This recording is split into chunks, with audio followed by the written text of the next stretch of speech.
como había mencionado, el tórax, la anatomía del tórax comprende tres regiones principales: el mediastino, que se encuentra en la parte central, y las partes laterales que corresponden a las regiones pleuropulmonares, ¿no? Entonces ya hemos visto en anteriores clases lo que es la pared torácica, que está conformada por los elementos óseos, musculares, el diafragma, los músculos intercostales, la columna, las costillas y los otros elementos óseos que van a formar lo que corresponde a la pared torácica. Y ya en el contenido, como había mencionado, hemos estudiado ya lo que es el mediastino, hemos visto lo que es el mediastino anterior, donde se va a encontrar principalmente el corazón y el pericardio. Y en el mediastino posterior vamos a encontrarnos con órganos como el esófago, los medios vagos, el conducto torácico, las venas ásicos, todos los elementos que hemos estudiado en el mediastino posterior.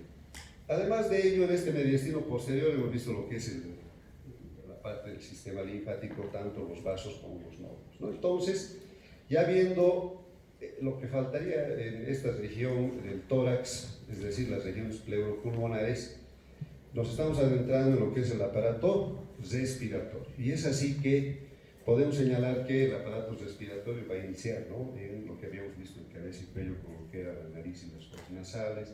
Luego se va a continuar con la parte que corresponde a la faringe.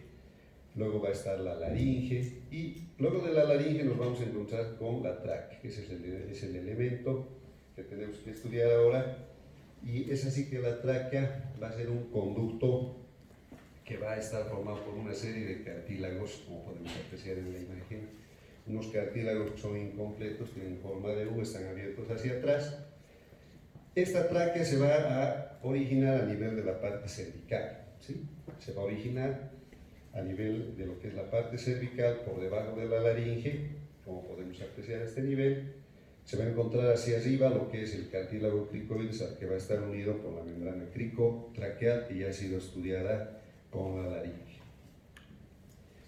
Entonces, esta tráquea va a tener una longitud aproximada de unos 12 centímetros. Sí, esto de las longitudes hay que tomarlo con mucho cuidado, porque ustedes saben que los textos que manejamos corresponden ya sea a la escuela anglosajona o a la escuela continental. O sea, vale decir que en su mayor parte estos textos han sido escritos en Europa, ¿no? En Europa, en la parte de Inglaterra, lo que viene a ser la escuela anglosajona y Estados Unidos, Inglaterra y Estados Unidos, y en la parte continental principalmente la escuela francesa, ¿no? Entonces, estas medidas tenemos que tenerlas con cuidado, especialmente en la escuela anglosajona, porque ustedes saben que ellos tienen una altura mucho mayor, ¿no? Entonces, inclusive este aspecto de la longitud es un motivo de estudio, que tendríamos que hacer un estudio. Les comento que yo estoy trabajando en un texto sobre variaciones anatómicas y medición de estructuras anatómicas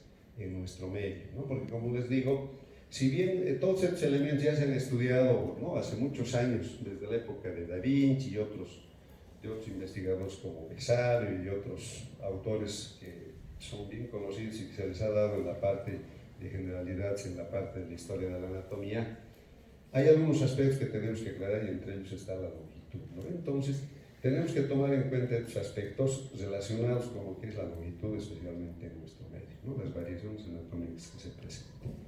Siguiendo con la descripción, podemos decir entonces que la longitud de este elemento de la tráquea tiene aproximadamente unos 2 centímetros. 2 corresponden a la parte cervical y el resto a la parte torácica. Entonces se va a extender desde la altura de lo que es el cartílago cricoides y la membrana cricotraqueal hasta su bifurcación, donde va a terminar a nivel aproximadamente de la quinta vértebra torácica. ¿Sí? Pues habíamos mencionado que nuestra estructura está formada por una serie de anillos incompletos que están abiertos hacia atrás, y estos anillos cartilaginosos incompletos van a estar unidos por una membrana intercartilaginosa. La cara posterior está abierta porque el anillo es incompleto, como hemos mencionado, y está completado hacia atrás por el músculo denominado músculo traqueal. ¿Sí? Entonces, fíjense, esta es la conformación, y luego a nivel de la quinta vértebra torácica se va a dividir se va a dividir en los bronquios, en sus ramas terminales, que son los bronquios principales, tanto el derecho como el izquierdo, ¿no? Entonces, fíjense, esa es la disposición general de la tráquea. Ahora vamos a pasar a hablar respecto a sus relaciones. Fíjense que para su estudio, la tráquea va a presentar una cara anterior, que la podemos apreciar a este nivel, caras laterales y una cara posterior. ¿Cuáles van a ser ahora las relaciones? Fíjense que hay que estudiar las relaciones tanto en la parte que va a corresponder a la parte cervical como en la parte torácica. A nivel de la parte cervical, podemos decir que se va a relacionar en la cara anterior y las caras laterales con la cara posterior del istmo, ¿no? Estamos apreciando acá, fíjense, el istmo de la glándula tiroides y a los lados con los lóbulos tiroideos. Por delante de esto, como bien sabemos, se van a encontrar los músculos intraioideos, que se encuentran en dos planos, que a su vez se encuentran cubiertos por lo que va a ser la lámina pretraqueal, también desdoblada en dos hojas, ¿no? Entonces sabemos que van a estar a este nivel el músculo externo cleidoioideo, se va a encontrar el músculo moioideo, externo tiroideo y tiroioideo, con el recubrimiento facial correspondiente. Entonces, fíjense, esas son las relaciones anteriores. Por delante de este elemento vamos a encontrar la fascia tiropericárdica, que va a contener lo que es la vena braquicefálica izquierda y a este nivel también las venas tiroideas inferiores. Entonces, esas son parte de las relaciones que va a presentar ya a nivel del tórax. También podemos señalar que se va a relacionar en el tórax con lo que es a nivel de la bifurcación con el arco aórtico, callado aórtico, por debajo del cual se va a encontrar la arteria pulmonar, con la cual también se va a relacionar la tráquea. También vamos a ver que a este nivel puede existir una rama supernumeraria que no se encuentra en el gráfico, que va a ser la arteria tiroidea IMA o arteria tiroidea inferior de Neubauer, que es una rama inconstante del arco aórtico. Sí, pero no se encuentra, como les digo aquí en la gráfica, pero podría estar a nivel de estas venas tiroideas inferiores si es que existiese. Entonces, relaciona con este arco, también se va a relacionar, fíjense, lateralmente con lo que va a ser el tronco arterial brachiocefálico, sus ramas de división, y en el lado izquierdo con lo que es la carótida común izquierda y la subclavia izquierda, así como los nervios vagos que los podemos apreciar en la imagen. Entonces, fíjense, esas son las relaciones que va a presentar la tráquea tanto anterior como lateralmente, ¿sí? Ahora, ¿cuáles van a ser las relaciones posteriores?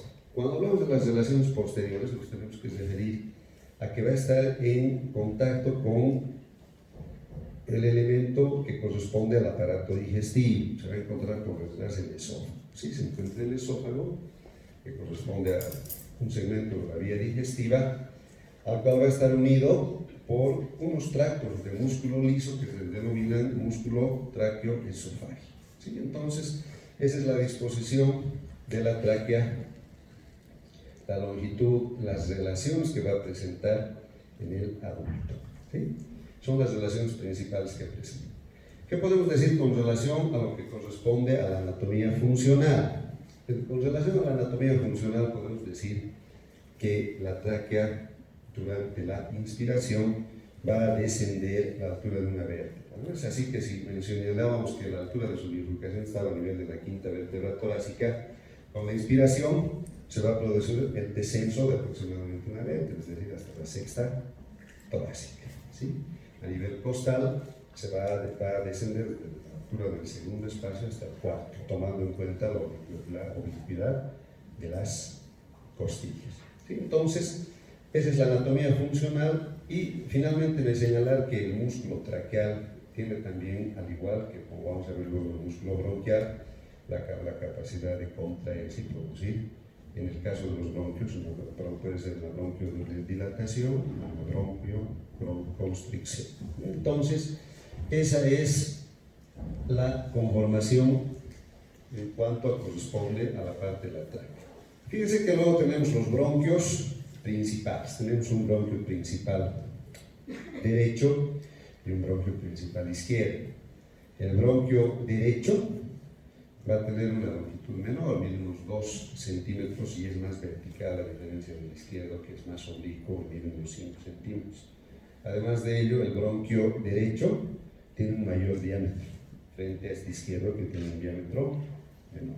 ¿Sí? No hay que olvidarse este dato porque tiene mucha importancia, inclusive a nivel de lo que son las infecciones como la neumonía, ya que puede verse afectado más el lado derecho debido a estas características morfológicas que hemos mencionado. ¿Ya? Entonces, ¿cómo se va a dividir el bronquio para su estudio? El bronquio principal. Existen dos segmentos. Va a haber un segmento extrapulmonar y un segmento intrapulmonar. ¿Sí? Vamos a ver esto con más detalle. Fíjense, aquí estamos viendo ya las ramificaciones del árbol bronquial. Todo esto lo vamos a estudiar enseguida cuando hablemos de los pulmones. ¿Ya? Entonces, fíjense, esa es la conformación de la tráquea y de los elementos llamados bronquios principales, tanto derecho como izquierdo.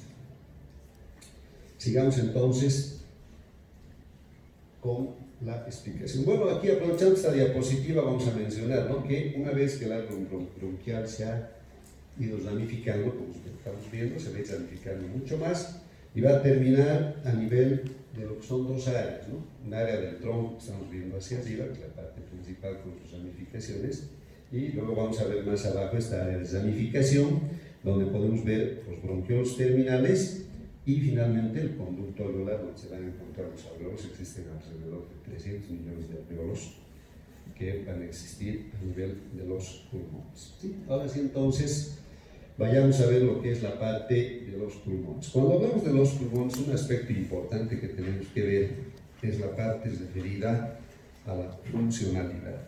Es bien importante, además de saber las características morfológicas relacionadas con lo que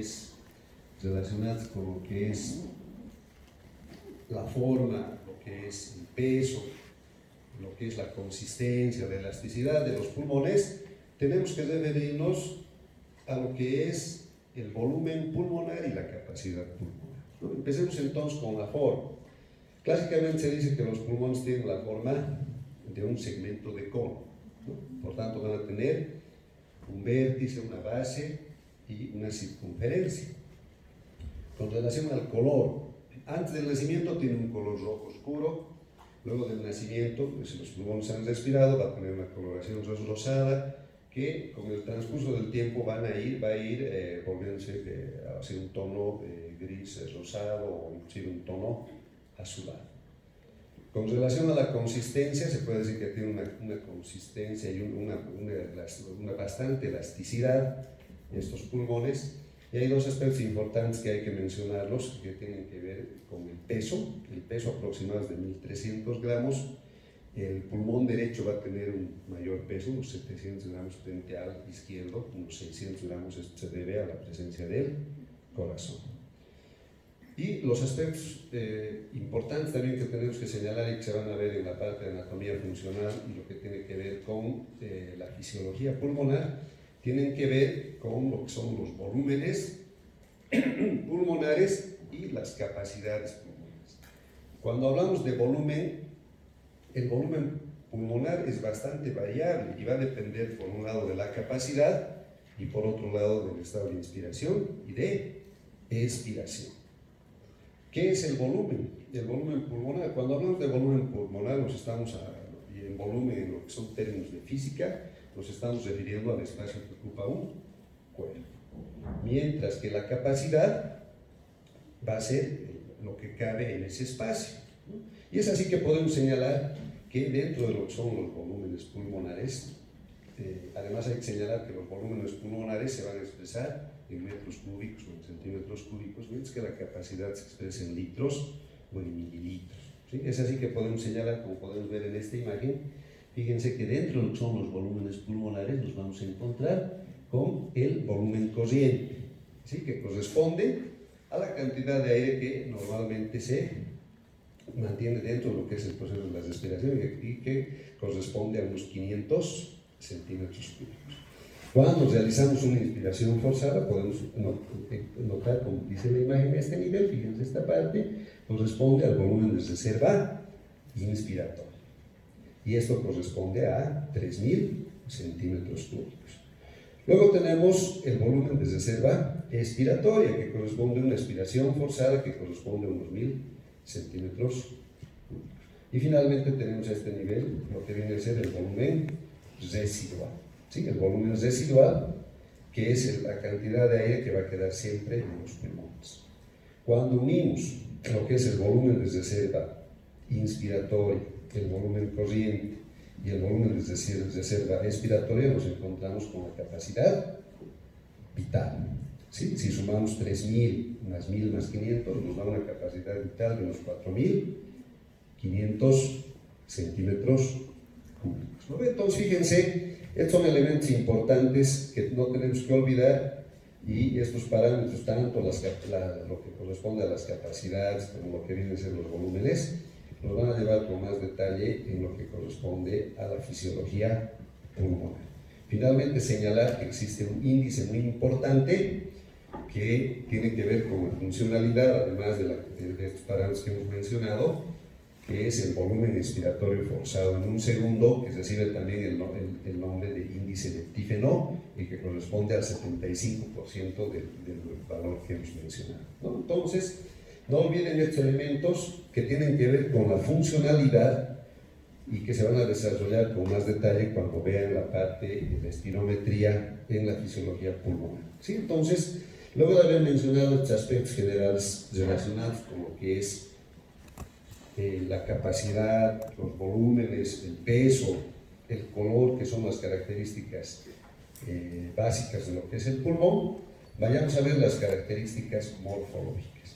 Y empecemos entonces describiendo cada uno de los pulmones. Fíjense que nos vamos a encontrar en esta imagen con el pulmón derecho.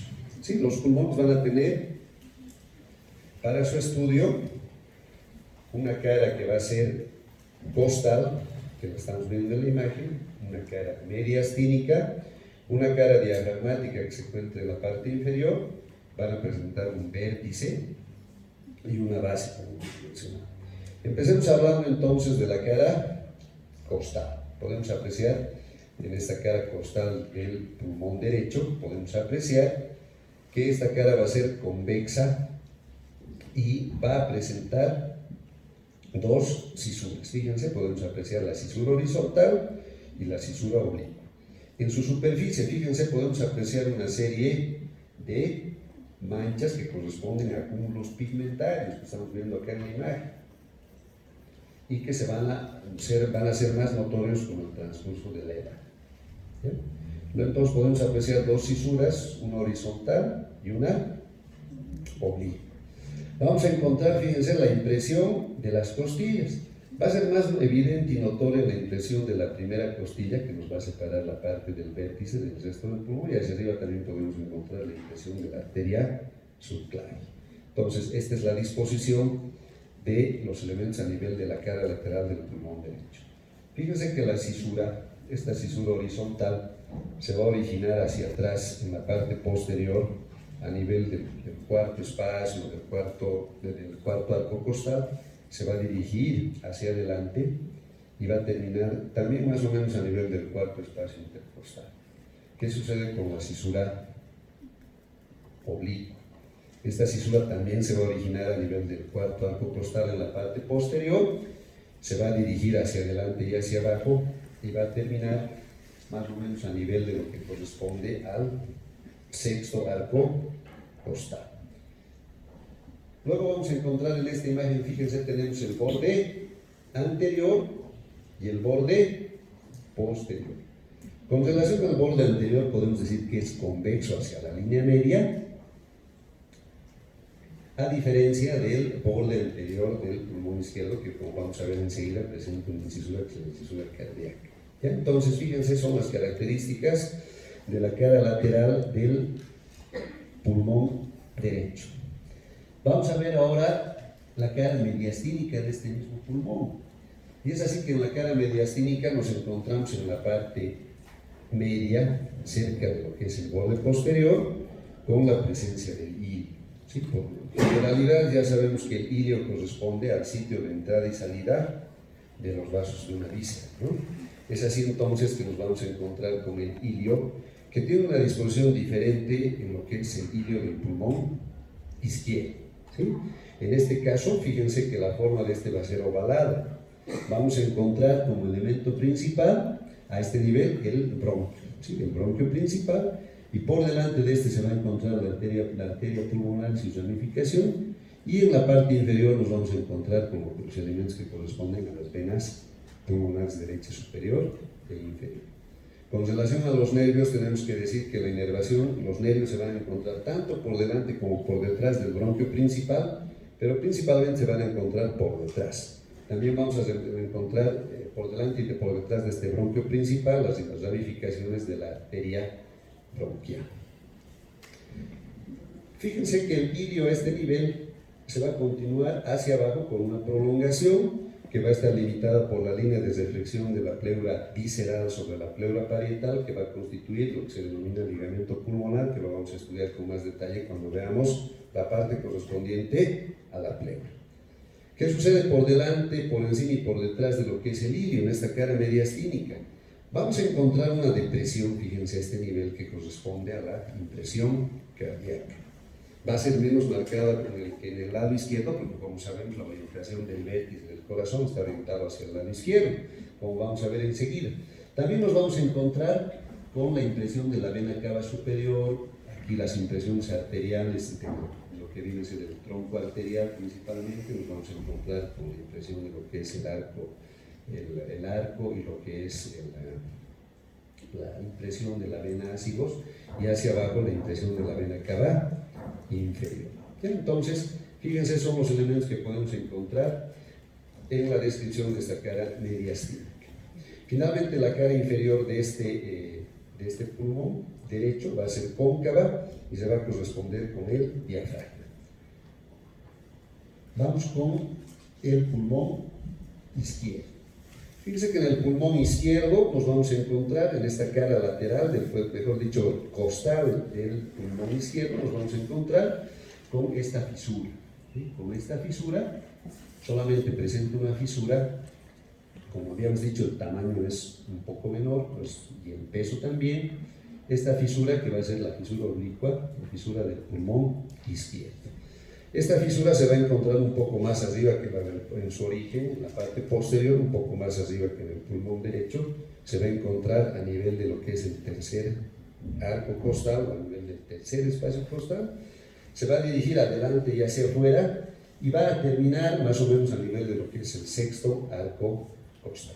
¿Sí? Entonces, fíjense, al igual que en la cara costal del pulmón derecho, podemos encontrar una serie de pigmentaciones que se van a acentuar, como hemos mencionado, con la edad, ¿no? Entonces, el número de estas pigmentaciones va a variar dependiendo, puede ser de aspectos laborales, pueden ser de aspectos relacionados con los hábitos que tenga la persona. Por ejemplo, tendrá más pigmentación una persona que fuma, por ejemplo, ¿no? Una persona que trabaja, por ejemplo, en áreas como la minería, por ejemplo, ¿no? Donde existe una como la silicosis, donde puede presentarse lo que se llama la antracosis o la neumoconiosis, ¿no? La silicosis corresponde a este tipo de enfermedades, y seguramente, como les digo, con el transcurso del tiempo, la presencia de estas pigmentaciones va a ser mayor dependiendo del tipo de hábitos o del aspecto laboral, como había mencionado, ¿no? Entonces, vamos a encontrar también la impresión de lo que corresponde a la primera costilla, la impresión de la arteria subclavia, y ya viendo lo que son los bordes, fíjense, el borde anterior difiere del borde anterior del pulmón derecho, en que va a presentar esta incisura, ¿no? En la parte inferior, que corresponde a la denominada incisura cardíaca, ¿sí? Que es muy marcada debido a la presencia del corazón. Y finalmente vamos a encontrarnos más hacia abajo con la presencia de este saliente que recibe el nombre de língula, que lo vamos a ver con detalle al describir los lóbulos pulmonares, ¿sí? Entonces, fíjense, esta es la cara costal del pulmón izquierdo. Pasemos a ver y describir lo que es la cara mediastínica, ¿sí? Fíjense que es muy diferente a la cara mediastínica de lo que es el pulmón derecho, y va a haber diferencias tanto a nivel de lo que es el ilio como de los segmentos anterior, superior y posterior que rodean al ilio. Empecemos describiendo entonces el ilio pulmonar. ¿sí? Este ilio tiene una forma diferente, va a tener una forma triangular, como estamos apreciando en la imagen. Podemos apreciar el bronquio principal, vamos a encontrar lo que corresponde a la arteria, a las venas pulmonares, que se van a situar, fíjense, más hacia la parte anterior y hacia la parte inferior. Vamos a encontrar, como habíamos mencionado, en la parte del pulmón derecho, los elementos nerviosos que se van a encontrar por delante y por detrás, al igual que los elementos linfáticos, podemos apreciar a este nivel un nódulo linfático, y las arterias bronquiales también se van a encontrar por delante y por detrás. Con relación a las impresiones que presenta esta cara mediastínica, fíjense que es bien evidente esta impresión de lo que corresponde a este nivel del arco aórtico, el callado de la aorta, la impresión de lo que viene a ser la aorta descendente. También nos vamos a encontrar hacia adelante una impresión sumamente marcada, a diferencia del lado derecho, que es la impresión cardíaca, y lo que hemos mencionado, la parte que corresponde a la língua. Entonces, estas son las características de la cara mediastínica del pulmón izquierdo. Pasemos a ver las relaciones del vértice. ¿Sí? Fíjense que en cada uno de los pulmones, en la parte superior, fíjense, tenemos el vértice pulmonar, ¿sí? El vértice pulmonar que va a presentar tantas relaciones en la parte de la cara externa o costal y relaciones en la parte de la cara interno mediastínica, ¿sí? Entonces, ¿qué podemos señalar al hablar de las relaciones del vértice? Hay que señalar que el vértice va a sobrepasar lo que es el orificio superior del tórax, quiere decir que va a sobresalir de lo que es la cavidad torácica, ¿sí? Entonces, vamos a mencionar en cuanto a las relaciones que esta cara lateral del vértice se va a relacionar de adelante hacia atrás con lo que va a ser la vena subclavia. Se va a relacionar también con el músculo escaleno anterior, se va a relacionar con la arteria subclavia, con el plexo braquial y luego de esto con los músculos escaleno medio y escaleno posterior. ¿Cómo van a ser las relaciones de la cara medial? La cara medial tiene relaciones un tanto más complejas que van a variar a la derecha y a la izquierda, y las podemos estudiar en este corte que tenemos en esta imagen. Fíjense, en este corte podemos apreciar las relaciones que va a presentar la cara medial. Es así que se va a relacionar con lo que es el esófago, la tráquea. En el lado derecho vamos a ver que se va a relacionar con lo que es el tronco arterial braxcefálico y con la vena braxcefálica derecha, mientras que en el lado izquierdo se relaciona esta cara medial, además de lo que habíamos mencionado, el esófago y la tráquea, se va a relacionar con la carótida común izquierda, con la subclavia izquierda y con la vena braxcefálica izquierda. ¿No? Entonces, fíjense, son las relaciones del vértice pulmonar, tanto de su cara costal como de su cara mediastínica, que como hemos dicho, sobresale del orificio superior de la cavidad torácica. No olvidarse, sobresale inclusive por encima de la primera costilla y sobresale también por encima de la clavícula, por si acaso, ¿no? Entonces es un aspecto bien importante que no hay que olvidar. Veamos ahora un poco de la topografía tóraco-pulmonar, ¿sí? Siguiendo entonces la escuela continental, ¿sí? La escuela francesa, podemos apreciar acá la topografía tóraco-pulmonar tanto de la parte anterior como de la parte posterior. Iniciamos entonces con la parte anterior de esta topografía tóraco-pulmonar. Podemos ver, fíjense, en color azul la parte que corresponde al pulmón, y en este color que es naranjado podemos apreciar la pleura. Entonces, fíjense que las relaciones del pulmón son excedidas hacia abajo por las relaciones de la pleura. No olviden este detalle para el tema, por ejemplo, del renal, ¿no? La parte de aparato renal, las relaciones del riñón, fíjense, van a variar en cuanto a lo que corresponde, por ejemplo, al área del pulmón y a la pleura. El riñón tiene principalmente relaciones con la pleura, debido a esta disposición y a los senos, especialmente costodiafragmáticos, que los vamos a mencionar enseguida al hablar de la pleura. Entonces, veamos la topografía tóraco-pulmonar. Fíjense que en el borde anterior vamos a ver que desde la parte culminante, desde el vértice de lo que es el borde anterior, estamos estudiando el borde anterior del pulmón, vamos a ver que desde este vértice, desde esta parte culminante, se va a dirigir una línea que se dirige hacia abajo y hacia adentro, ¿sí? Hasta la parte que corresponde a la parte culminante, hacia abajo y hacia adentro, hasta el nivel del segundo espacio intercostal, luego de lo cual va a descender verticalmente hasta el cuarto espacio intercostal, luego se dirige lateralmente hasta la altura del sexto espacio intercostal, donde se va a continuar con el borde inferior. ¿Qué sucede con el borde anterior a la izquierda?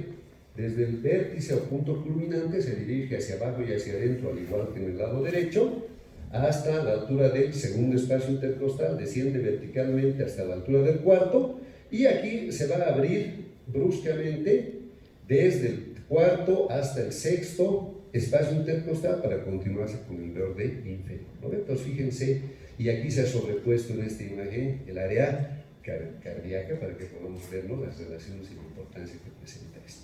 Entonces fíjense, es la disposición y lo que se llama la anatomía de superficie o tóraco pulmonar, ¿sí? Entonces podemos apreciar aquí en la parte posterior, se puede ver con más detalle, fíjense las diferencias, lo que les decía, aquí tenemos la columna vertebral, el área pulmonar en azul y la parte de la pleura, los senos costo, diafragmáticos, que los vamos a ver enseguida al hablar de la pleura, de un color naranjado que excede y fíjense llega hasta la región de la pared posterior del abdomen, ¿sí? Entonces, importante, especialmente cuando hablemos de las relaciones de las vísceras abdominales, especialmente retroperitoneales.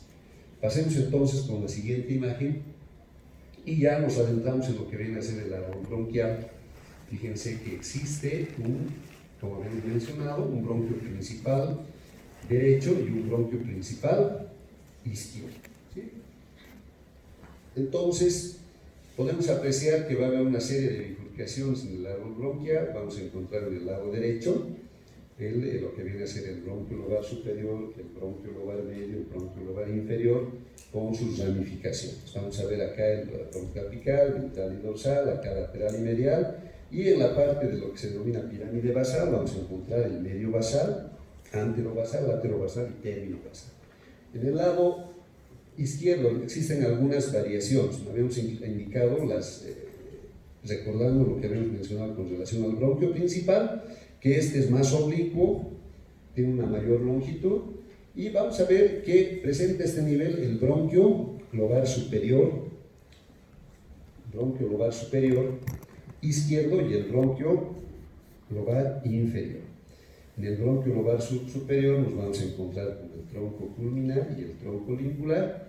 Este se divide en un bronquio ápico dorsal y en uno anterior, y este se va a dividir en uno craneal y en otro caudal o superior e inferior.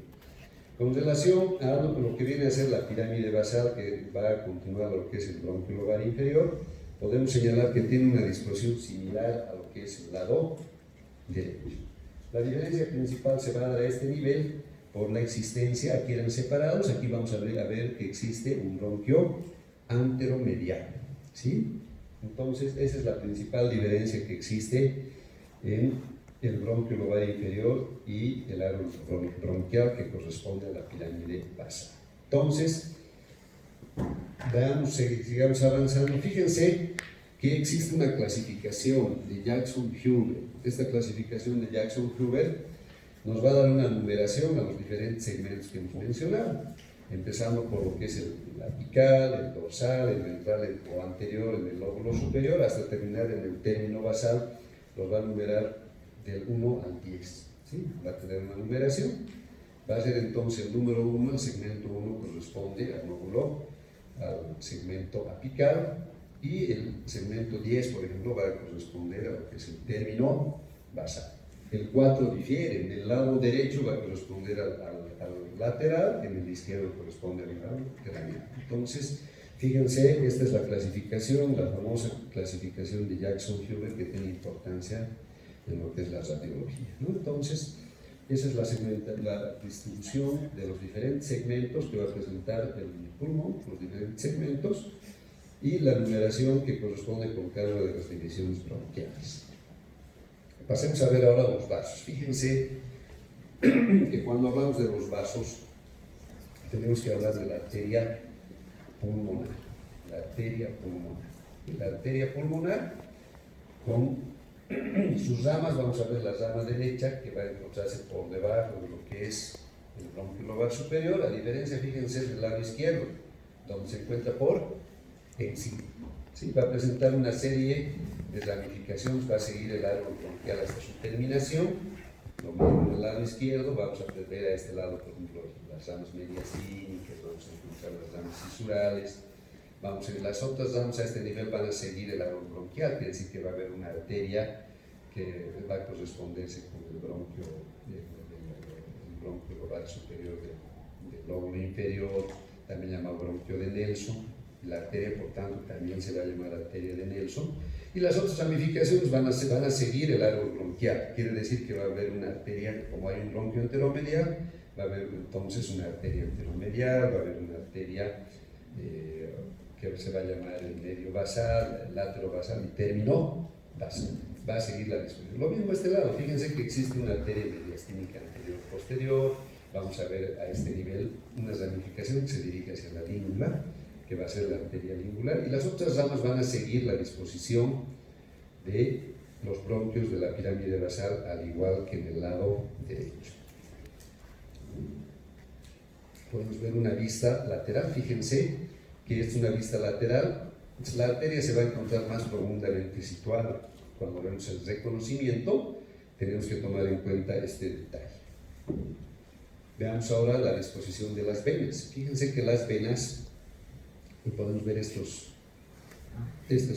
esquemas en los cuales se ha separado los diferentes segmentos, los 10 segmentos de los diferentes lóbulos. Las venas van a tener una disposición diferente a las arterias. ¿Y en qué difiere la disposición de las arterias y de las venas? Las arterias habíamos visto que siguen el trayecto en general de las arterias, ¿no? En cambio, las venas tienen una disposición intersegmentaria. ¿Qué quiere decir esto? Que las venas se van a encontrar situadas entre los bronquios. Es así que, por ejemplo, podemos decir que va a haber un tronco interápico basal, uno interanteromedial, interlátero terminal. Entonces, ese es un aspecto bien importante que hay que tomar en cuenta con relación a las venas.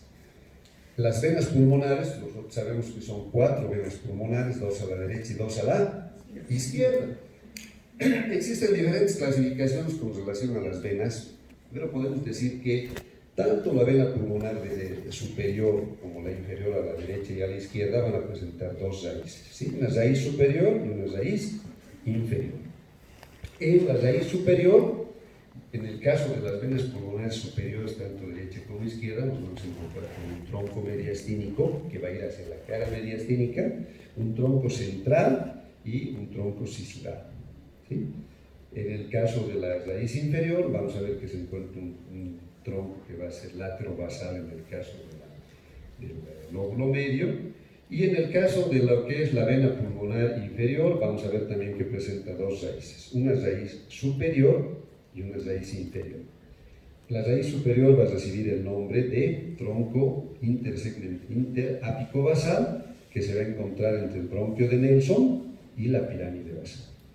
Y la raíz inferior va a corresponder al denominado tronco intersegmentario de la pirámide basal. Como había mencionado, las venas se encuentran entre los bronquios, y es así que va a presentar una serie de ramas que se van a encontrar entre los elementos que forman el árbol bronquial. Vamos a encontrar una vena interventroparacardíaca, interventrolateral, interlátero terminal. Entonces, es importante recordar, fíjense, y aquí está cada uno de esos elementos que hemos mencionado. Es importante señalar entonces la diferencia que no tenemos que olvidar. Las arterias siguen a los bronquios, mientras que las venas se encuentran entre los bronquios. ¿Lo ves? Ese es entonces el aspecto que no tenemos que olvidar con relación a la disposición de estos elementos vasculares. Ahora pasemos a hablar de la pleura. Fíjense que cuando hablamos de la pleura nos estamos refiriendo a las envolturas serosas del corazón. Perdón, del pulmón. En el caso del corazón es el pericardio.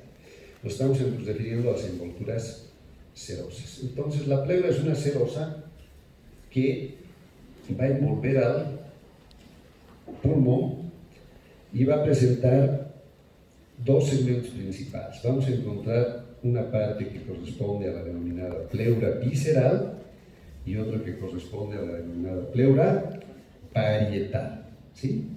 La pleura visceral se va a encontrar rodeando al pulmón, ya hemos visto, ¿no? Vamos a retroceder para ver la imagen. Entonces la pleura visceral se va a encontrar rodeando y envolviendo al pulmón, tanto en su cara costal como en su cara mediastínica. Esta pleura visceral también, fíjense, se va a rodear cada uno de los segmentos que corresponden a las cisuras, va a cubrir también las caras cisurales de los lóbulos. Y es así que podemos señalar que cuando hablamos de esta pleura visceral vamos a ver que va a tener continuidad, va a tener una línea de reflexión con lo que es la pleura parietal a nivel del ilio pulmonar, ¿sí? A nivel del ilio pulmonar, entonces va a ser la línea de reflexión de la pleura visceral que cubre el pulmón con la pleura parietal que se encuentra en las paredes, ¿no ven? Esta pleura entonces está íntimamente adherida a la pleura visceral, va a estar íntimamente adherida a lo que es el pulmón y va a tener continuidad a nivel del ilio con lo que es la pleura parietal. Pasemos a hablar ahora de la pleura parietal. La pleura parietal, sí, fíjense, podemos ver en el segmento derecho, en el segmento izquierdo, la pleura parietal va a tener para su estudio diferentes segmentos. Vamos a encontrar un segmento lateral o costal, un segmento mediastínico, que lo tenemos en la imagen, una parte que corresponde a la pleura diafragmática, que está en la parte inferior, y una parte superior que corresponde a la denominada cúpula pleural. Empecemos hablando de la pleura costal. La pleura costal va a recubrir la cara interna de lo que es el esternón, de las costillas, del músculo transverso, de los vasos torácicos internos, y hacia atrás se va a continuar en la parte correspondiente a la cara anterior de lo que corresponde al canal vértebro-costal. Va a estar separada de lo que son estos elementos que hemos mencionado por una fascia que recibe el nombre de fascia endotorácica, que la vamos a describir luego. Entonces, fíjense, se cubre todos estos elementos que hemos mencionado, óseos, va a recubrir los músculos intercostales también, el intercostal íntimo principalmente, y tanto en su parte anterior como posterior se va a continuar con la pleura mediastínica. La pleura mediastínica va a tener una conformación diferente, fíjense, tanto en lo que es en la parte del lado derecho como en el lado izquierdo de la pleura. Fíjense que en el lado derecho podemos ver, apreciar este nivel, cómo va a tener relación con la parte que corresponde al pericardio. Podemos ver a este nivel la parte que corresponde a la vena ácidos, podemos apreciar el hilo pulmonar y la parte del arco costal.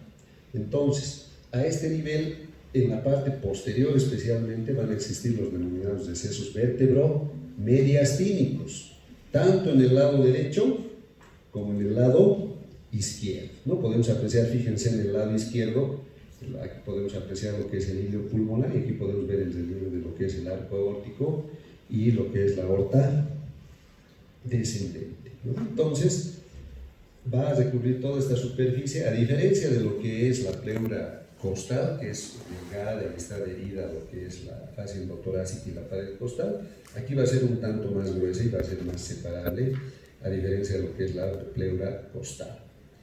Van a existir, como había mencionado, dos decesos, que van a ser los decesos vértebro-mediastínicos, que los podemos apreciar en un corte, que lo tenemos a este nivel.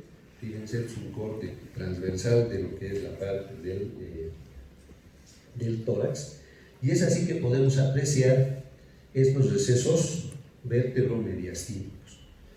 A la derecha, el receso vértebro-mediastínico recibe el nombre de receso interácido esofágico, que lo podemos apreciar a este nivel, ¿no? Entonces, estamos apreciando el receso a este nivel, que corresponde al denominado receso interácido esofágico.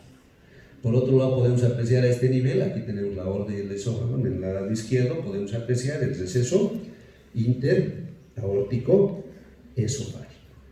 El derecho tiene una mayor profundidad y estos recesos van a estar unidos en la parte inferior por el denominado ligamento interpleural de Morozov. ¿Ya? Entonces, no olvidarse de este elemento y de este ligamento que hemos mencionado que tiene importancia en las relaciones.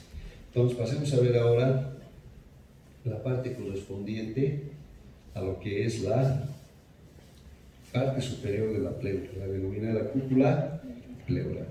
Esta cúpula pleural va a recubrir lo que es el vértice y el punto culminante del pulmón y va a estar cubierta por tejido conectivo que corresponde a la parte superior de la fascia endotorácica. Y es así que va a existir el denominado aparato suspensorio, pero hay que hacer notar que este en realidad no tiene el nombre, ¿no?, de clásico de aparato suspensorio, pero en realidad es un elemento que está separado de lo que es la pleura, ya no suspende a la pleura, sería un falso aparato suspensorio de la pleura. Y es así que vamos a encontrar una serie de elementos, fíjense que vamos a encontrar este nivel a nivel de lo que es el vértice pulmonar, este recubrimiento conjuntivo denominado aparato suspensorio, mal llamado aparato suspensorio, que en realidad es el falso aparato suspensorio de la pleura, y que está formado, como había dicho, por una cúpula de tejido conectivo que corresponde a la fascia endotorácica, que a su vez está formada por una serie de elementos que estamos viendo acá. Nos vamos a encontrar a este nivel con un elemento que puede ser muscular o ligamentoso. ¿Sí? En la imagen, fíjense, hay un ligamento, pero podríamos encontrarnos con un elemento muscular que se viene a ser el músculo escaleno menor o escaleno mínimo. ¿Sí?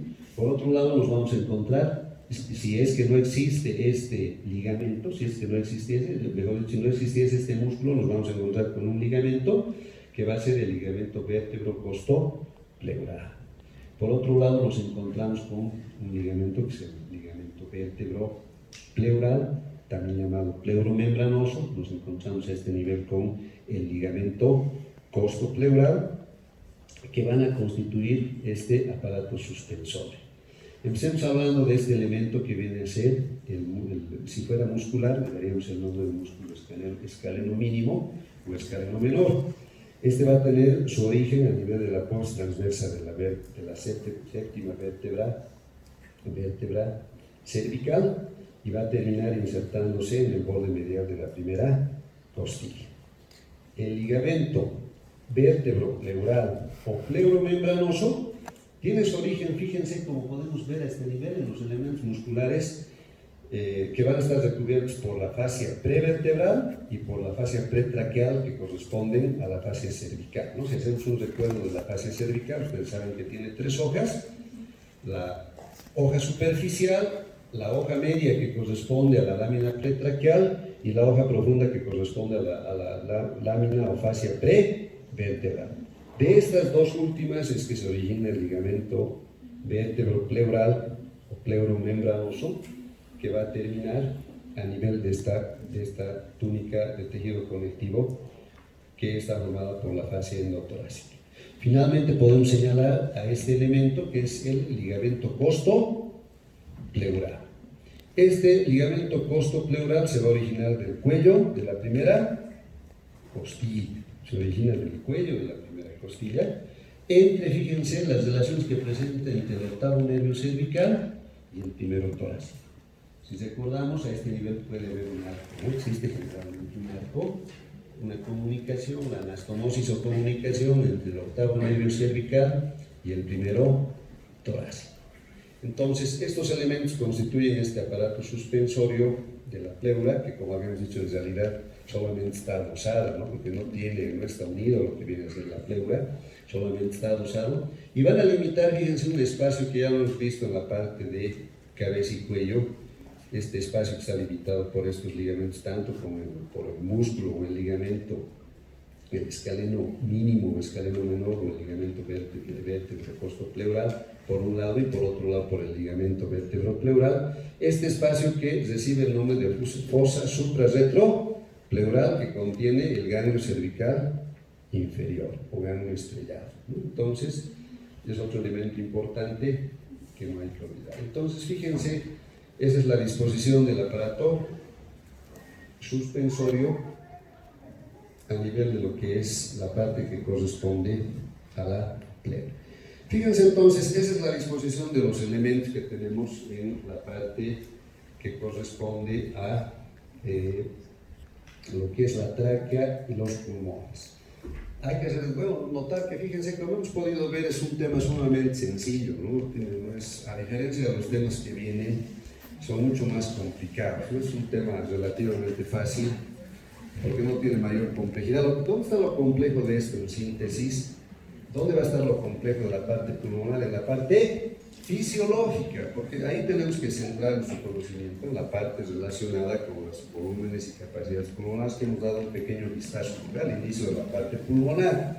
Eso es lo más importante. Claro, también la parte radiológica. No se olviden las relaciones, por ejemplo, de las cisuras. Muchas veces las cisuras pueden llegar a calcificarse y pueden hacerse notorias en una radiografía. Para diferenciar si se trata de un artefacto o se trata de una lesión, tenemos que saber, pues, la disposición anatómica de las cisuras, por ejemplo. ¿Lo ven? Entonces, y como les digo, este es un tema relativamente corto y relativamente sencillo, a diferencia de lo que se viene, por ejemplo, el esófago, el estómago, el duodeno, que son duodeno, páncreas, vaso, ¿no? Que son temas sumamente complejos y complicados en cuanto a sus relaciones. Es un tema relativamente sencillo, relativamente fácil, y espero que complementen. No es solo esta clase teórica, hay que complementar. Ahora tenemos que revisar nuestros libros, ¿no? Revisar que principalmente lo que es el Batalleur Juizliard, ¿no? Que tiene ahí el índice de difenol, donde están los volúmenes, las capacidades. Tenemos que revisar los otros textos como Cunningham, Spalze-Hall y nuestro otro libro base, ¿no? Que es un libro fundamental del que hemos tomado estas imágenes, que es el texto de Rubin, ¿no? Esperando que esta clase haya sido de utilidad para todos ustedes, me despido hasta otra oportunidad. Muchas gracias.